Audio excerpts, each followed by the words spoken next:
প্রিয় নবম দশম শ্রেণীর শিক্ষার্থীরা এবং যারা এসএসসি পরীক্ষার্থী রয়েছে, আমরা আজকে উচ্চতর গণিতের 9.2 অনুশীলনীর যে 10 নম্বর অঙ্কটা রয়েছে এটা সলভ করছি। ইতিপূর্বে অন্যান্য পার্টগুলো যারা দেখেনি, ভিডিও নিচে আমাদের প্লে লিস্টের লিঙ্ক দেওয়া থাকে, সেখান থেকে দেখে নেবে। এখানে ফাংশন দেওয়া ছিল এফ অফ এক্স সমান লন এক্স মাইনাস টু, এর ডোমেন আর রেঞ্জ দেওয়া হয়েছে। তো লোন মানে হচ্ছে লগের ই ভিত্তিক, ই ভিত্তিক লগকে আমরা বলি হচ্ছে লোন। তো ই এর কিন্তু একটা মান আমরা আগেও তোমাদের দেখিয়েছিলাম, হচ্ছে 2.7182, 2.7182 dot dot dot dot dot. কেন এটা আসলে অসীম মান, অমূলদ সংখ্যা, দশমিকের পর এইভাবে চলতেই থাকে, অর্থাৎ মানে কোনো পুনরাবৃত্তিও নাই, বিভিন্ন ডিজিট গুলো বারবার আসতে থাকে। তো এটা হচ্ছে একটা অমূলদ সংখ্যা বলা হয়। তো এখন আমরা এটার ডোমেন আর রেঞ্জ বের করার চেষ্টা করব 10 নম্বর। তো প্রথমত হচ্ছে যে আমরা ফাংশনটা যদি তুলে নিই, যে এফ অফ এক্স সমান হচ্ছে লোন এক্স মাইনাস টু। তো লোন মানে যেহেতু ই ভিত্তিক লগ, তার মানে ওয়ান কাইন্ডস অফ লগ। তো লগ আমরা জানি সবসময় ধনাত্মক বাস্তব সংখ্যার জন্য সংজ্ঞায়িত, অর্থাৎ এই যে এইখানে যে লগ থাকে, বেসটা যাই হোক, ই হোক বা অন্য কিছু হোক, লগের সাথে যে ধরো আমি যদি এক্স ধরি, তাহলে এই মানটা কখনো জিরো হবে না, বা জিরোর চেয়ে ছোট কোনো মাইনাস মান হবে না, অর্থাৎ ওয়ানের চেয়ে বড় হতে হয়। হ্যাঁ, তো এই জন্য লগের অঙ্কগুলোতে আমাদের এই কথাটা লিখতে হবে যে লগারিদম, লগারিদম শুধুমাত্র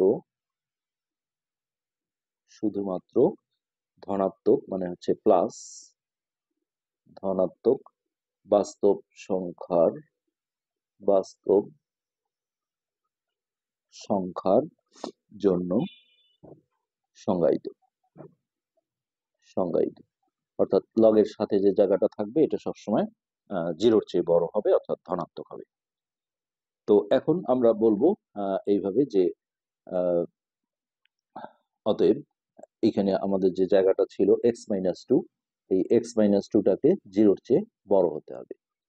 তো এইখানে মাইনাস টুটাকে আমরা যদি এই পাশে প্লাস করে পাঠাই, তাহলে এরকম একটা অবস্থা হচ্ছে, অর্থাৎ এক্স এর মানটাকে 2 এর চেয়ে বড় হতে হবে। দেখো এখানে 2 এর চেয়ে ছোট যদি বসাই 1, তাহলে 1 মাইনাস 2 করলে মাইনাস 1 হয়, তাহলে লগের সাথে কখনো মাইনাস অথবা জিরো এই জায়গাটা আসবে না।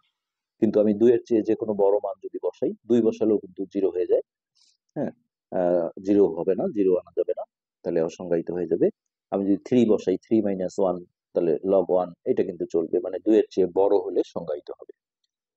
তাহলে এখানে আমরা ডোমেন বলে দিতে পারবো যে অতএব ডোমেন ডি অফ এফ সমান হচ্ছে 2 এর চেয়ে বড়। তার মানে বিষয়টা এরকম যে সংখ্যা রেখা যদি আমি আঁকি, এটা জিরো ধরো, এটা মাইনাস 1 মাইনাস 2, আর ডান দিকে প্লাস 1 প্লাস 2 প্লাস 3 এরকম ভাবে যাচ্ছে। তাহলে 2 এর চেয়ে বড় বলতে এখানে আমি যদি একটা বৃত্ত দিই, তাহলে এটা ভরাট করা যাবে না, কারণ 2 এর সমান নেই। সমান থাকলে দেখো এরকম একটা দাগ দেওয়া থাকতো। তার মানে এই 2 এর পর থেকে প্লাসের দিকে অসীম পর্যন্ত যাবে, এটাই হচ্ছে ডোমেন। তাহলে 2 কমা ইনফিনিটি, প্লাস ইনফিনিটি এটা। আর রেঞ্জ বের করার জন্য আমরা আগে দেখেছি যে আমরা সবসময় বিপরীত ফাংশন দিয়ে রেঞ্জটা বের করে থাকি। আমি যদি এই ফাংশনটার বিপরীত ফাংশন বের করি, সেই বিপরীত ফাংশনের যেটা ডোমেন, সেটাই হবে এই মূল ফাংশনের রেঞ্জ। তাহলে এটার জন্য আমরা প্রথমে ধরে নিয়ে করতে হবে, ধরি ওয়াই লাগবে একটা, ওয়াই সমান এফ অফ এক্স সমান লন এক্স মাইনাস টু। তো আমরা উদাহরণ কিন্তু এই ধরনের অঙ্ক করে আসছি। তো সেক্ষেত্রে এখন আমরা যে কাজটা করব, যে এইটা সমান এটা লিখবো, ওয়াই সমান, আসলে আমরা অন্যান্য বিপরীত ফাংশন গুলোতে যেমন এখানেও একটা কাজ করি যে ওয়াই সমান এফ অফ এক্স, তারপর দেখো এফ অফ এক্স সমান ওয়াই, তারপর এখান থেকে এক্স এর মান বের করি, এফ টাইপ এসে ইনভার্স করে এটা এটা 1 নং সমীকরণ হিসেবে রেখে দিয়ে, তারপর আবার এটা সমান এটা করে ওইখানে এক্স এর মানটা বের করে এই মানটা বসাই। কিন্তু যখন বিপরীত ফাংশন চাওয়া হয় তখন এটা করতে হয়, আর যখন আমাদের রেঞ্জ এর জন্য বিপরীত ফাংশন বের করব তখন এই জিনিসটা না করলেও সমস্যা নেই। তো এখন এই জায়গাটায় আমরা একটা জিনিস লিখবো, দেখো যে ওয়াই সমান হচ্ছে লন এক্স মাইনাস টু। তো এই জায়গাটায় একটু ভাবো যে আমরা দেখো সূচক থেকে যে যখন লগে যাই, 2 কিউব সমান 8, এটা একটা সূচক। হ্যাঁ, এটাকে লগে ডাইভার্ট করলে এই সূচকের ভিত্তিটা হয় লগের ভিত্তি, ডান পাশের সংখ্যাটা চলে আসে লগের সাথে, আর পাওয়ারটা চলে যায় এই পাশে। আবার ঠিক একইভাবে যখন আমরা লগ থেকে সূচকে যাই তখন নিয়মটা হচ্ছে এই লগের ভিত্তিটাই হয় সূচকের ভিত্তি, ডান পাশেরটা চলে আসে পাওয়ারে আর লগের সাথেরটা চলে যায় ডান পাশে। তো এখানে আমরা জানি যে লোন মানে হচ্ছে কি লগ, আমি যদি লগ দিয়ে লিখি যে লগ ই ভিত্তিক, এটা হচ্ছে লোন x-2, আর ওয়াইটাকে আমি যদি এই পাশে লিখি তাহলে বুঝতে সুবিধা হবে। দেখো এই যে সূচক থেকে আমরা যদি লগে যাই তাহলে এই লগের ভিত্তিটা হবে সূচকের ভিত্তি, ডান পাশেরটা চলে আসবে পাওয়ারে আর লগের সাথের অংশটা চলে যাবে ডান পাশে। এই যে এইখান থেকে এখানে আসলে যে অবস্থাটা হয়, তো আমরা এই জায়গাটা একবারে তাই লিখবো যে ই টু দি পাওয়ার ওয়াই সমান কত x-2, যেভাবে আমি গ্রাফে দেখালাম ঠিক একইভাবে এই জিনিসটা লেখা যায়। এখন আমি যেহেতু এক্স এর মান বের করবো তাহলে এটাকে এই সাইডে নিয়ে আসি, x-2 equal e to the power y. তারপরে দেখো টুটা মাইনাস আছে, উপরে গেলে প্লাস হয়ে যাবে, অর্থাৎ x সমান e to the power y plus 2। এখন একটা জিনিস দেখো, এর যে আমরা মানটা বললাম যে 2.7182 ডট ডট এরকম এতটুকুই যদি ধরি আমরা, তো এর জায়গায় যদি এটা বসাই আর ওয়াই এর ক্ষেত্রে আমরা বিভিন্ন মান যদি বসাই, ধরো +1, 2, 3, 4 মাইনাস মানও যদি বসাই, এটা কিন্তু কখনোই অসংজ্ঞায়িত হওয়ার চান্স নেই। হ্যাঁ, অসংজ্ঞায়িত কখন কখন হয়, একটা হচ্ছে যে যদি লগ থাকে, তাহলে এই যে লগের এই জায়গাটায় জিরো আসলে অথবা মাইনাস মান আসলে অসংজ্ঞায়িত হয়। আর যদি রুট ফাংশন হয় তাহলে রুটের ভিতর যদি মাইনাস যুক্ত কোনো সংখ্যা থাকে তাহলে অসংজ্ঞায়িত হয়। আর যদি কোনো ভগ্নাংশ যুক্ত ফাংশন হয় তাহলে এই নিচে জিরো আসলে অসংজ্ঞায়িত হয়, তিনটা ক্ষেত্রে। তাহলে এইখানে তুমি এর মান এই যে এটা বসিয়ে ওয়াই এর যে কোনো মান, দশমিক মান বলো বা যে কোনো, সেটা প্লাস মান মাইনাস মান বসালে এটা কিন্তু সংজ্ঞায়িত হবে, অর্থাৎ অবাস্তব কোনো মান আসবে না। হ্যাঁ, তাহলে আমরা এখানে বলতে পারি যে এটি এই যে আমরা দেখো ওয়াই এর মান বের করছি, এটা হচ্ছে যে আমরা অলরেডি যেটা এক্স এর মান বের করেছি এটি কিন্তু আসলে ওই ফাংশনটার এক ধরনের বিপরীত ফাংশন। হ্যাঁ, তো এই বিপরীত ফাংশনের ক্ষেত্রে আমরা এখন হচ্ছে যে ডোমেন বের করব। ডোমেন বলতে যদিও আমরা অন্যান্য ক্ষেত্রে এই পাশে এক্স থাকে আর এখন দেখো ওয়াই আছে, তো আমরা এখানে আহ, দেখবো যে ওয়াই এর আসলে কি ধরনের মান বসালে এই ফাংশনটা সংজ্ঞায়িত হয়, তো সেগুলোই কিন্তু রেঞ্জ হয়ে যাবে। তাহলে এটি ওয়াই এর যে কোনো বাস্তব মান বসালেই এটা সংজ্ঞায়িত হবে, অর্থাৎ একটা বাস্তব মান আসবে এক্স এর। ওয়াই এর সকল বাস্তব মানের জন্য ফাংশনটি, এটি লেখা আছে, জন্য সংজ্ঞায়িত সংজ্ঞায়িত হবে, অথবা এটা লেখা যায় এক্স এর বাস্তব মান পাওয়া যাবে। তাহলে এখানে আমরা বলবো যে আমাদের রেঞ্জ তাহলে কত হবে, আর অফ এফ সকল রিয়াল নাম্বার অর্থাৎ বাস্তব সংখ্যা, অথবা এটাকে আমরা এইভাবে লিখতে পারি মাইনাস ইনফিনিটিভ থেকে প্লাস ইনফিনিটিভ, এটাও লেখা যায়। তো এই হচ্ছে আমাদের দুটো অ্যান্সার হয়ে গেল। আমাদের ডোমেন হচ্ছে 2, আর রেঞ্জ হচ্ছে রিয়াল নাম্বার। তো এরপর এখানে আরেকটা অঙ্ক রয়েছে 11। আমরা আজকের পার্টে এই 11 নম্বরটাও শেষ করে দেব। 11, এখানে আমাদের যে ফাংশনটা দেওয়া আছে সেটা হচ্ছে এফ অফ এক্স সমান, এটা ঠিক এই ধরনের অঙ্কই আমরা উদাহরণে করেছিলাম, লোন 1-x/1+x। এখানেও দেখো ডোমেন আর রেঞ্জ দেওয়া হয়েছে, তাহলে এটা যেহেতু লগ, আমাদের ওই কথাটাই লিখতে হবে যে লগারিদম শুধুমাত্র ধনাত্মক বাস্তব সংখ্যার জন্য সংজ্ঞায়িত। তাহলে এই জায়গাটায় আমাদের হচ্ছে ধনাত্মক বাস্তব সংখ্যা আসতে হবে, অর্থাৎ জিরোর চেয়ে বড়। তো সেইটা আসার জন্য দেখো আমরা এখানে কি করব, তাহলে অতএব 1-x/1+x এটাকে জিরোর চেয়ে বড় হতে হবে। তাহলে এটা বড়, জিরোর চেয়ে বড় কখন কখন হবে, অর্থাৎ ঋণাত্মক হবে না। ভগ্নাংশের ক্ষেত্রেই দেখো যে এরকম একটা যদি ভগ্নাংশ থাকে, লব হর দুটোই যদি প্লাস হয় তাহলে এই রেজাল্টটা ভাগ করে যেটা পাবো সেটাও কিন্তু প্লাস আসবে। আবার যদি লবে বা হরে যে কোনো একটা দেখো মাইনাস থাকে, ধরো -3/5, এটার ক্যালকুলেশন কিন্তু মাইনাস আসবে ভাগ করে। অথবা যদি লবটা প্লাস হরটা মাইনাস আসে তবুও কিন্তু মাইনাস আসবে। আবার এমন যদি হয় যে লব হর দুটোই মাইনাস, তাহলে কিন্তু মাইনাস মাইনাস কাটা গিয়ে ধনাত্মক অর্থাৎ জিরোর চেয়ে বড় বা প্লাস আসবে। তো সেই অপশনগুলো আমাদের এখানে নিতে হবে। তো আমরা বলবো যে এটা গ্রেটার দেন 0 হবে যদি, এখানে আমরা দুটো শর্ত দিয়ে কাজ করব। এক, এই যে লব যেটা আছে 1 মাইনাস এক্স, এটা 0-র চেয়ে বড় হবে, এবং তার মানে এটাও পজিটিভ হবে, ধনাত্মক। আবার হর যেটা আছে, হ্যাঁ, এটাকেও 0-র চেয়ে বড় হতে হবে। অথবা আর একটা কি হতে পারে, দুটোই মাইনাস, অর্থাৎ লবটাও মাইনাস, মাইনাস হওয়া মানে 0-র চেয়ে ছোট, এবং হরে যেটা ছিল 1 প্লাস এক্স, এটাও 0-র চেয়ে ছোট। যদি এরকম হয় তাহলেও কিন্তু আমরা ধনাত্মক মান পাবো। তো ওকে, এখন এই অঙ্কটা আমরা হচ্ছে যে একদম পুরোপুরি ভাবে আমরা উদাহরণে করেছিলাম। আমি তোমাদের সাথে একটু দেখাই। হ্যাঁ, এই যে করেছিলাম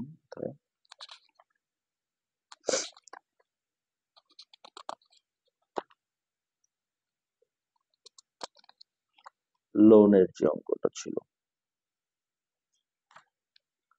আমি দেখাতে চাচ্ছি যে আসলে এই ধরনের অঙ্ক আমরা উদাহরণগুলোতে করেছি।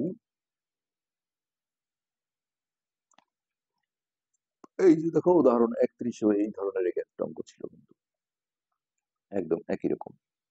হ্যাঁ, তো এই অঙ্কগুলো আমরা এইভাবেই করি, দুটো শর্ত নেই, তারপর আমরা এখানে যেটা করব যে এক হতে আমাদের ছিল 1 মাইনাস এক্স গ্রেটার দেন 0, আর পাশে আমরা এবং দিয়ে এটাও লিখবো 1 প্লাস এক্স গ্রেটার দেন 0। তো এখান থেকে দেখো, এক্সটাকে যদি আমরা ক্লিয়ার করি, যেহেতু মাইনাস আছে এটাকে ওই পারে পাঠিয়ে দিই 1, আর এই পাশে রাখলাম এক্স। তার মানে এক্স এর মানটা 1 এর চেয়ে ছোট হবে, এই কোণার দিকটা ছোট ধরতে হয়। তাহলে এক্সটা যদি আমি এই পাশে লিখি, তাহলে চিহ্নটা এইভাবে দিই, তাতে আমাদের বুঝতে সুবিধা হবে।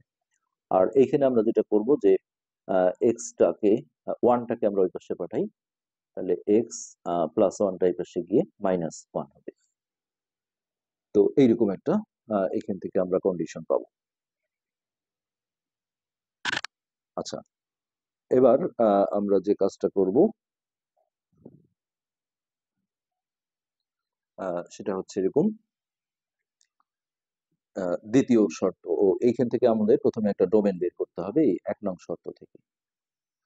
হ্যাঁ, এই ডোমেনটা হবে এরকম যে এক্স যেন, এই যে এই শর্তটা লিখে দেবো, এক্স এর মানটা 1 এর চেয়ে ছোট, আর এইটার সাথে এইটার একটা ইন্টারসেকশন করতে হবে, কমন। হ্যাঁ, তাহলে এইখানে লিখবো এক্স যেন এক্স এর মানটা -1 এর চেয়ে বড়। এই পজিশনে দেখো, যদি একটা সংখ্যা রেখা আঁকা যায় তাহলে এটা বুঝতে খুব সুবিধা হয়। হ্যাঁ, এটা যদি 0 হয়, আর এইদিকে আমি দেখো -1 দিলাম, আর এইদিকে দিলাম +1। তো ইন্টারসেকশন মানে কি, কমন জায়গা। তাহলে এইখানে আছে +1 এর চেয়ে ছোট, ছোট হলে বাম দিকে যায়, অর্থাৎ এই দিকে যাচ্ছে। আর এইখানে আছে দেখো -1 এর চেয়ে বড়, তাহলে -1 এর চেয়ে যে কোনো কিছু চেয়ে বড় হলে সংখ্যা রেখায় সেটা ডান পাশে যায়, অর্থাৎ -1 এর চেয়ে বড় হলে এই দিকে যেতে থাকবে। তাহলে এই দুটোর মধ্যে কমন জায়গা দেখো কোথায় আছে, এই যে এতটুক জায়গা কিন্তু কমন। আর এখানে যেহেতু এই দাগগুলো দেয়া নাই, তার মানে সমান ধরা যাবে না। আমরা এইভাবে যদি বৃত্ত দেই, তাহলে বৃত্ত দেখো এইভাবে ভরাট করে দিলে তখন সেটা সমান হয়। আর এটার মানে হচ্ছে আহ মাইনাস ওয়ানের চেয়ে ছোট, সরি -1 এর চেয়ে বড়। তাহলে এই -1 এর এই পর থেকে ধরতে হবে যে এইদিকে বড়র দিকে যাচ্ছে, আর এটা হচ্ছে +1 এর চেয়ে ছোট, তার মানে +1 সমান না, +1 এর একটু এই দিক থেকে ধরতে হয়। তো এইটুক জায়গা দেখো কমন, এই কমন জায়গাটাই কিন্তু আমাদের, হ্যাঁ, ডোমেন হিসেবে চলে আসে। তো সেক্ষেত্রে আমরা এখানে মাঝে আরো একটা লাইন লিখতে পারি, আর না লিখলেও হবে। এখানে আমরা সরাসরি যেটা বলবো, আমরা যেহেতু ছোট থেকে বড় লিখি, তাহলে আমরা দেখো -1, 1।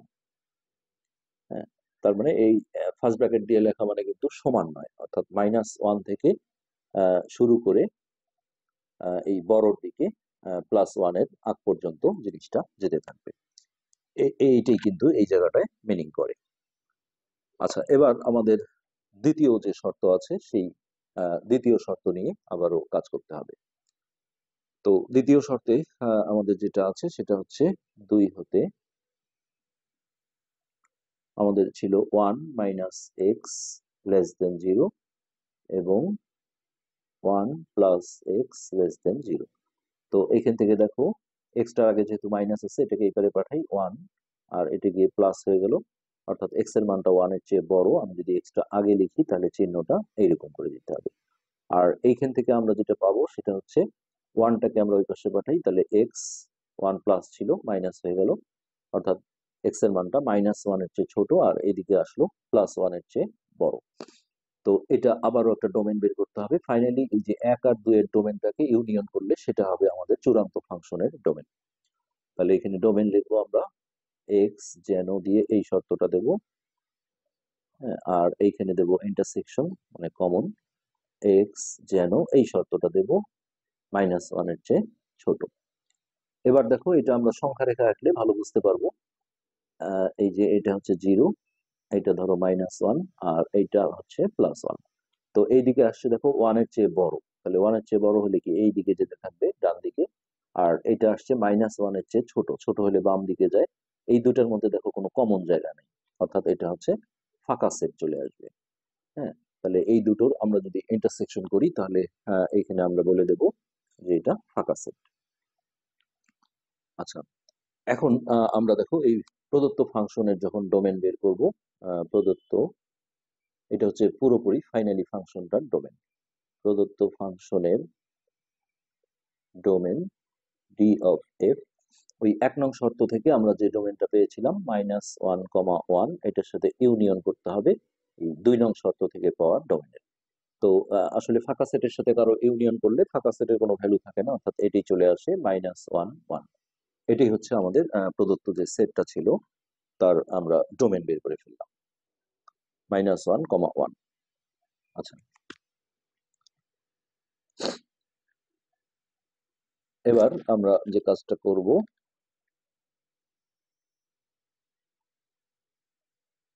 রেঞ্জ বের করব। হ্যাঁ, রেঞ্জ। তো রেঞ্জ বের করতে গেলে আমরা জানি যে বিপরীত ফাংশন আমাদের বের করতে হবে। তো আমরা ওয়াই দিয়ে ধরবো, ওয়াই সমান এফ অফ এক্স সমান হচ্ছে ln 1 minus x by 1 plus x, এখানে আমরা মনে করি দিয়ে লিখে ধরি। তো এরপর আমাদের এখানে এই যে এখানেও দেখো এই জিনিসটা দরকার হবে না যে ওয়াই সমান এফ এক্স লিখে আমরা যে অন্যান্য বিপরীত ফাংশন গুলোতে এই কাজটা করি যে এফ এক্স সমান এফ ইনভার্স ওয়াই। হ্যাঁ, এটা যখন আমাদের বিপরীত ফাংশন বের করতে বলে তখন দরকার হয়, কিন্তু রেঞ্জের জন্য যখন আমরা বিপরীত ফাংশন বের করি তখন এটা প্রয়োজন হবে না, সরাসরি আমরা এইটার সমান এটা লিখবো। তাহলে ওয়াই সমান ln 1 minus x, sorry, by হচ্ছে 1 মাইনাস এক্স, এটা ব্র্যাকেট না দিলেও হবে। এবার আমরা জানি যে লন মানে হচ্ছে লগের ই ভিত্তি। তাহলে এই যে এই জিনিসটা আছে দেখো 2 কিউব, এটা আমরা বারবার দেখিয়েছি যে একটা সূচক 2 কিউব সমান 8। এখান থেকে আমরা যদি লগ নেই তাহলে দেখো এই সূচকের ভিত্তিটা লগের ভিত্তি হয়, আর ডান পাশের সংখ্যাটা লগের সাথে চলে আসে, আর পাওয়ারটা চলে যায় এই পাশে। একইভাবে আমি যখন লগ থেকে সূচকে লিখবো এই লাইন থেকে এই লাইন, তখন এই লগের ভিত্তিটা হবে সূচকের ভিত্তি, ডান পাশের সংখ্যাটা চলে আসবে এখানে পাওয়ারে, আর লগের সাথে সংখ্যাটা চলে যাবে ডান পাশে। আর লোন মানে যেহেতু লগ ই ভিত্তি, অর্থাৎ আমি যদি এখানে ই ভিত্তি দিয়ে লিখি 1 minus x by 1 plus x, 1 plus x, আর এইখানে ওয়াইটাকে এই পাশে লিখলে বুঝতে সুবিধা হয়। সো এখানে দেখো লগের ভিত্তি ছিল ই, হ্যাঁ, এই লগের ভিত্তিটাই হবে কত সূচকের ভিত্তি, আর ওই ডান পাশে যে ওয়াই ছিল এটা চলে আসবে পাওয়ারে, আর লগের সাথের অংশটা চলে যাবে ডান পাশে। এটা আমরা একবারই করলাম এটা। তো এখন যেহেতু আমাদের বিপরীত ফাংশনের জন্য এক্স এর মান বের করতে হবে, আমরা এই জায়গাটায় আড়াআড়ি গুণ করে নেব। তাহলে এটার সাথে এটা গুণ করলে হবে, 1 এর সাথে গুণ করলে এটাই হবে, প্লাস হচ্ছে e to the power y x, আর এর নিচে 1 আছে, 1 এর সাথে এটা গুণ করলে 1 মাইনাস এক্স। তো ওকে, আমরা এই যে এই এক্সটা যেহেতু মাইনাস আছে এটা এর সাথে নিয়ে আসি, e to the power y x plus x, আর এইটাকে আমরা এবারে নিয়ে আসবো 1 minus e to the power y. এখান থেকে দেখো আমরা এক্সটাকে কমন নিলে এখানে আমরা লিখতে পারি e to the power y plus 1, আর এখানে ছিল 1 minus e to the power y. এবার আমরা দেখো এক্সটাকে ক্লিয়ার করে ফেলবো, এক্স সমান এটা গিয়ে এই পাশে ভাগ হবে, উপরে থাকবে এটা 1 minus e to the power y by এইটা ওয়ানটা জাস্ট আগে লিখি, ওয়ান প্লাস, না লিখলে সমস্যা নেই, তবে এটা যেহেতু ওয়ান আগে আছে এটা আমরা তাই করলাম। এখন এই যে বিপরীত ফাংশনটা বের হলো, এখানে আমরা ওয়াই এর আসলে কি ধরনের মান বসালে এই ফাংশনটা সংজ্ঞায়িত হবে, অর্থাৎ এক্স এর বাস্তব মান পাওয়া যাবে, হ্যাঁ, সেগুলোই কিন্তু আমাদের রেঞ্জ হিসেবে কাজ করবে। তো ই এর মান আমরা একটু আগেও যেটা বলেছিলাম যে 2.7182 ডট ডট ডট এরকম। তো এই জায়গায় ই এর যদি এরকম একটা আমরা মান ধরি, আর ওয়াই এর আমি যে কোনো মান যদি বসাই, আর এটা যেহেতু ভগ্নাংশ ফাংশন, তার মানে নিচে জিরো আসলেও সংজ্ঞায়িত হবে। তো এই নিচে কিন্তু জিরো আসার কোনো সম্ভাবনা নেই। তুমি এই যে ই এর জায়গায় এটা ধরে ওয়াই এর কোনো দশমিক মান, যে কোনো মাইনাস মান বসিয়ে ক্যালকুলেশন করে দেখো, অথবা সাইন্টিফিক ক্যালকুলেটরে করে দেখো, এটা ম্যাথ এরর দেখাবে না।